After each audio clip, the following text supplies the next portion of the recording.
5, 4, 3, 2, 1, fire.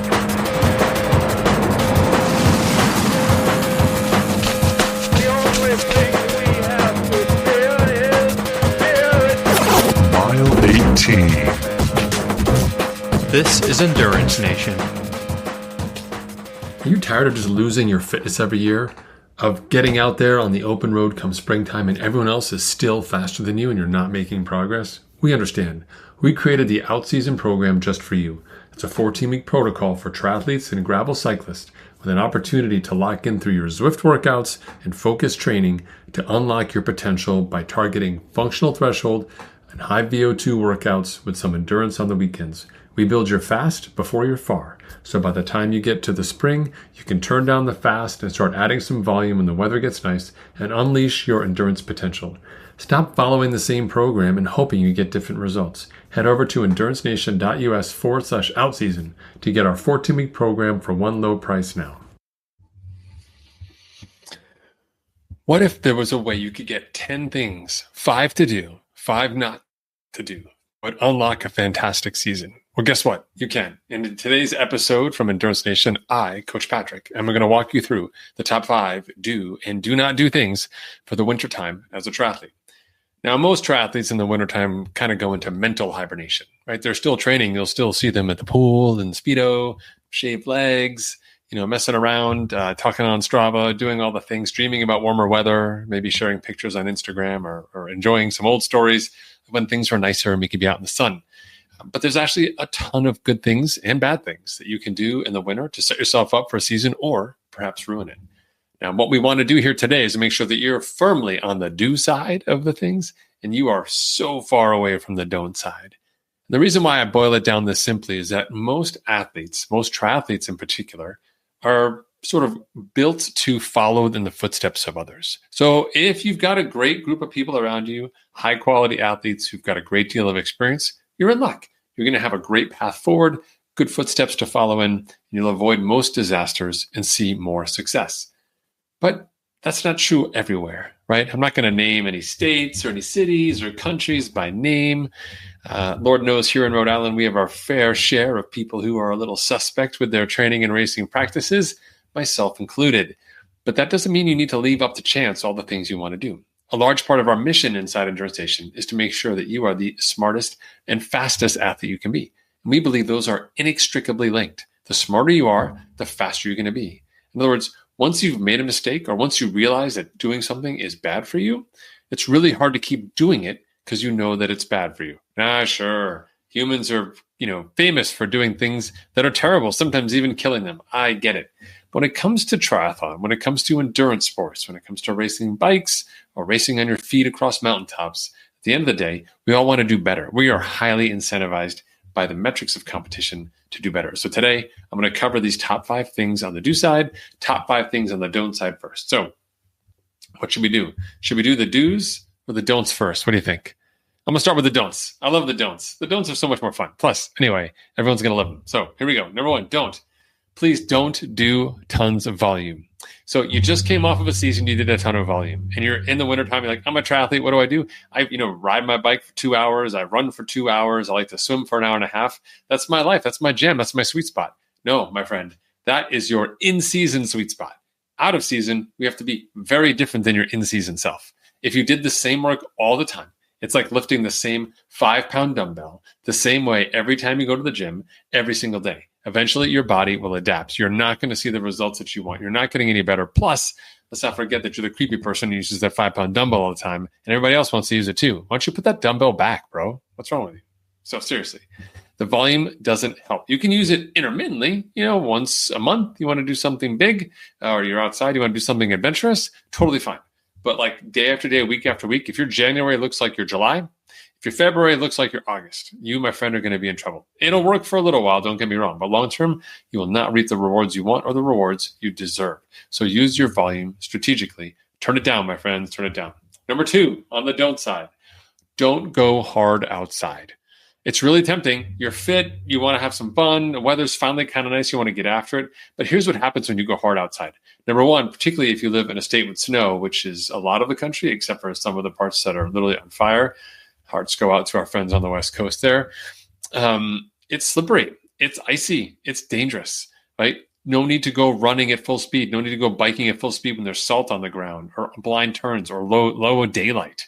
Like, please don't do that to yourself. If you have to shovel the track so you can run on the track, then either you have something wrong with you or you just love suffering. I have no idea what it is. If it counts as your weight session, maybe, but otherwise, don't do it. Instead, be really, really smart. If you want to go hard indoors. Get a trainer, get a treadmill, do something like that, right? But don't do it outside. Not just to mention the cold weather side as well. It takes your wild warm up. Cold weather on your lungs can be a real damager. And ultimately, people just don't feel as good. So if you save it for the weekend and it's a beautiful midday, and you want to get out there and do things, you feel good and safe, go for it. But otherwise, please don't tell me you're getting up at 4:30 to do mile repeats in the dark when it's snowy and icy outside. Not worth it, my friends. Totally not worth it. Number 3, on the don't side is don't skimp on sleep.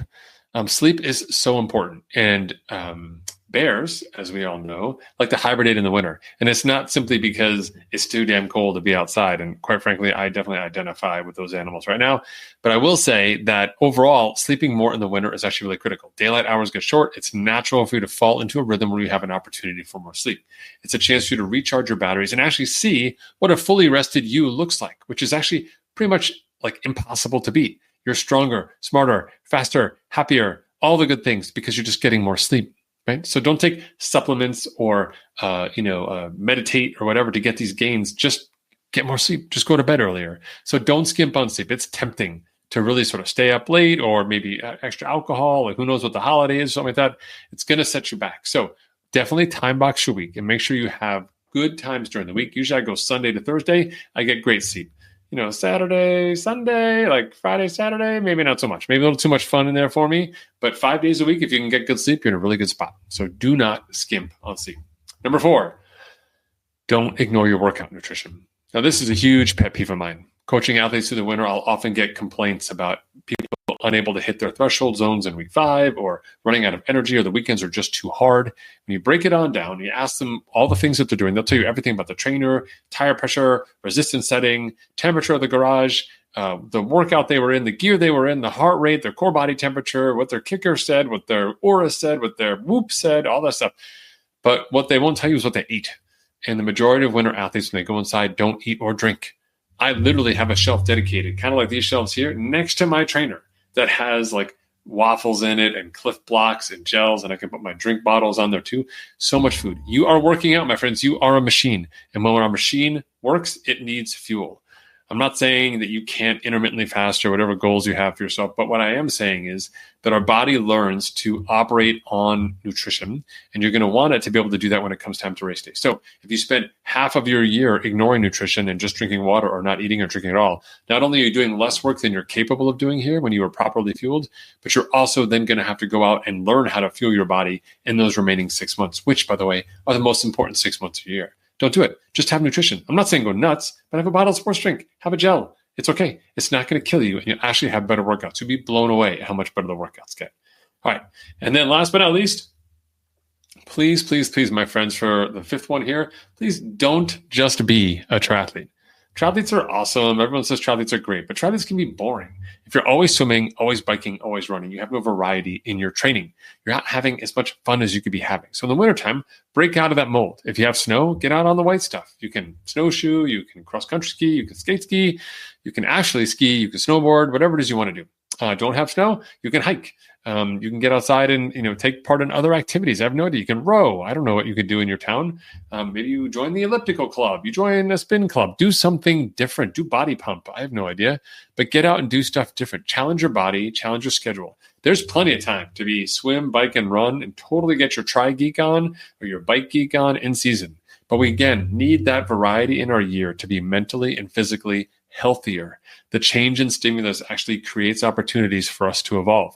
And if we fight that, if we use artificial means like indoor trainers or lights or whatever it is to force our way into doing what it is we want to do and always do the same things, we're not going to get better at them, right? Failures in life are just a series of compounding effects. And if you make bad choices and those choices are long enough, they'll compound to a place where you're just not going to see the results you want. You can't have a great August if you had a super subpar baseline, very similar January through April. It's just not going to work. You're just not going to see the results that you want to have. So if you want to do new things, you want to, in terms of breaking through performances and doing better on race day, then do new things now. Mix it up. At least one day a week, if not two. Get out there. You're going to be surprised at not only how much fun it is, how challenged you are to do something you'd be like, I'm a triathlete, I'll be fine. But maybe even make a few new friends, have some more fun. All right. Okay, now time. Halfway through to the do side. What are all the things that we want to do when we're thinking about what it means to be successful as a triathlete? Well, there's lots of different things we can do, but I'll break it down for you into 5 simple points. In no order here on the do side, you choose the ones that you want. I'll take them through in the order that I think is most important, but you choose the ones that you want to follow and then put them in your plan. Just like we were eliminating before, now we are adding things into your routine. Number 1, and I got to pull it up here. Number 1, body composition. Nobody wants to talk about body composition right now. I, least of all, want to talk about body composition. But body composition focusing in the winter is the most important thing you can do. First of all, it's really easy to do. I mean, granted, yes, there's food everywhere in the wintertime. However, it's very easy to box in your schedule because our training load is lower. When we start doing 5-hour weeks to 10-hour weeks to 15-hour weeks to even a 20-hour week or whatever it is you get up to, your body is just burning through calories like a laser. You're going to need all the stuff you can get your hands on. And it's really hard to constrain your calories and be deliberate about what it is you're putting inside your mouth, right? You need to have some of that willpower to be like, nope, I'm not going here. I'm going to walk past this very tempting item. I'm going to go over there. I'm going to get a handful of nuts. I'm going to get an apple with some peanut butter. I'm going to drink some water, right? But in season, you're just like anything that comes at you. You're just like a wood chipper. Like, give it to me. I want to eat it. I'm going to burn calories and go through it like that, right? So we have to make good decisions now so that when we get in season, not only are we lean and mean, but then we can just focus on working out and eating the calories we need to work out and not worry about restriction or trying to change anything else. So as hard as it sounds, go ahead and think right now. What are you going to look like in your tri-kit on race day, whenever that is? And then make decisions accordingly to do that. All right. Maybe that goes under the don't column, but you know what I mean. All right. Next up, another do item you want to do is strength. Strength training is so underrated in the winter. Most athletes will say, I need to do strength. So what do triathletes do? I do strength every day. I went out and bought myself something I put on the wall, and I do strength every single day with my strength. I have strength. That's awesome. Like, knock yourself out. If you're a super strength person, I'm super proud of you. You should be proud of yourself. Maybe give yourself a little bicep flex in the mirror. But the reality is, for the majority of endurance athletes, simply being stronger is a material competitive advantage. Remember, we're really good at swimming, biking, and running. But the parts that connect our arms and legs to our torso, not so much. Strength does that work for us. It helps us develop balance. It helps us develop injury resilience. It helps us develop core competency in moving under load, whether that's strain or something else. And when we think about what that means for you as an athlete, it means that you actually get to bike faster, run faster, swim faster, longer when you have that functional strength hit. And the best part is, you only have to do a couple weeks of it, which is perfect for the winter, which only lasts a couple weeks. In the out season for Endurance Nation, we have 14 weeks. We give people a strength program. It could be with bands. It could be with free weights. It could be at the gym, or you could follow your own program. 14 weeks, twice a week, massive differences across your entire year. Plus, it gives you the routine and habit of strength and training if you and when you need to keep doing it as you get older. Not that any of us are getting older. All right. Next up, please do plan your races. Now's the time to do it. Last minute races are fun. Overnight dares at the bar, friends, shaming you into jumping into a half marathon. All of that will happen anyway because we're just, easily manipulated as triathletes. However, the best seasons actually have key events in them that we can structure. A large part of my work right now here in the wintertime inside Endurance Nation is actually stacking different races and training plans in an order to create conditions for athletes to be successful. Now, most people will sort of just throw a race in because of the heck of it or because they finally get permission. Those races can work, particularly if you have a great winter and you're deliberate with your approach to your year. But without those races as anchors or as mileposts or as beacons, depending on your personality and where you're at, you're really going to be in a tough spot when it comes to being successful because you're going to be distracted by other things happening. You won't be peaking at time. You won't be doing the right race rehearsal workouts and so on. It's very tempting to think that just jumping into races will make a better year. It'll certainly make it more interesting. If you want to have a good year with good results, you may need to think a little earlier about planning. So even if you can't fully sign up for that race, maybe just put a placeholder in it or make a note or come back to it in 30 days. But we have to get you to start committing because the races give alignment to the rest of your year. Number 4, let's get the games on, my friends. It's time to gamify some stuff. Whether you use Zwift with the levels or Strava with the kudos and the tracking, I don't care what app you use or where you are, your sleep score, calories burned, MyFitnessPal, whatever it is, gamification is the way to go. We know that humans are easily manipulated with games. Just look at any teenager with a cell phone. And we can use that as a tool to make sure that we are gamifying the most important behaviors. So instead of like getting a drinking app game, we get a running app game, right? Instead of getting like a how do I win a hot dog eating contest game, I get a how do I improve my sleep score game, right? Now games are games, and sometimes you have to remember that if you're playing the game to an end, like if you're trying to get better at sleep or better at running or better at strength or better at run consistency, whatever those things are, then play the game that allows you to get to the end you want. Don't let the game determine the end. You determine the end and then find the game to fit it. Now, you can, of course, create challenges with your friends, have dares, bets, whatever it is you want. Those work with varying success depending on your personality and the type of friends you hang out with. Some of our friends are maybe not the best people to bet on certain things. They are a little wacky. So don't make a bet you're going to regret later. But do take advantage of gamification and the apps that exist out there to make sure that you're aligning your activities with the desired outcomes and goals that you want. It doesn't have to be crazy complicated to get it right. It just has to keep you on track and give you social rewards for doing the work you're trying to do. All right. Last but not least, do.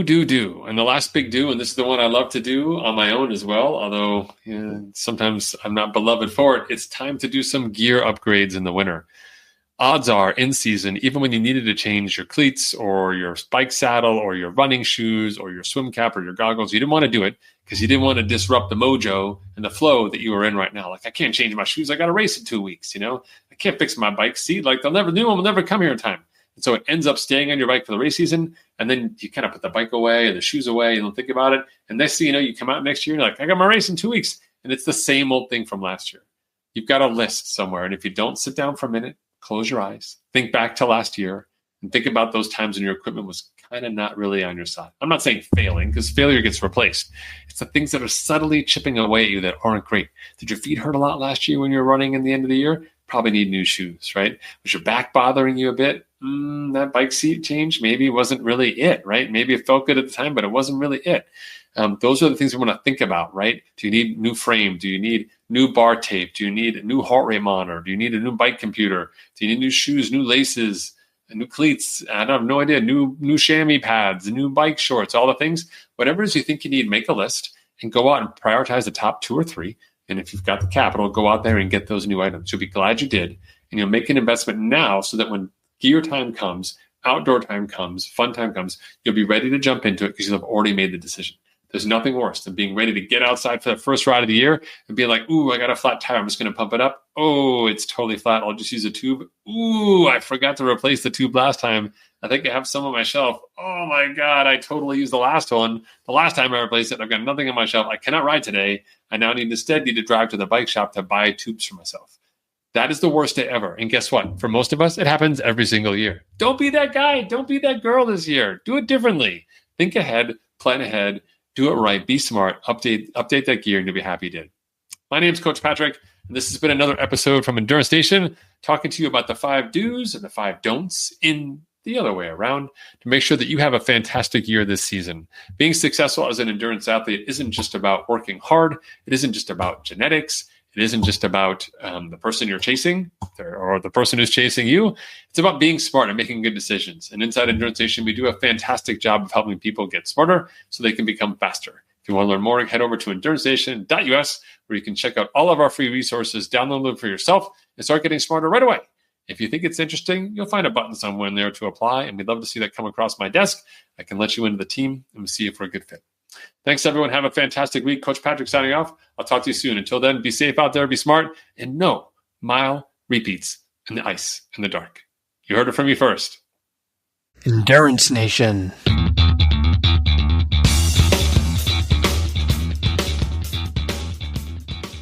Hey, podcast fans. I know you love the podcast because here you are, you're listening to it, and you're still listening to me talk right now. Did you know you can get content just like this in your inbox once a month?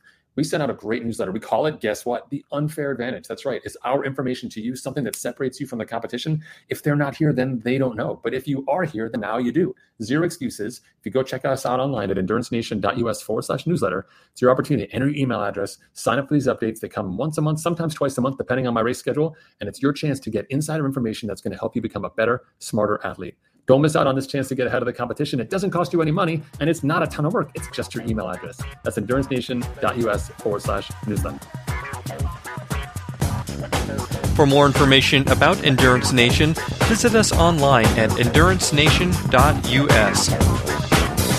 The provided music is from the Podshow Podsafe Music Network. Check it out at music.podshow.com.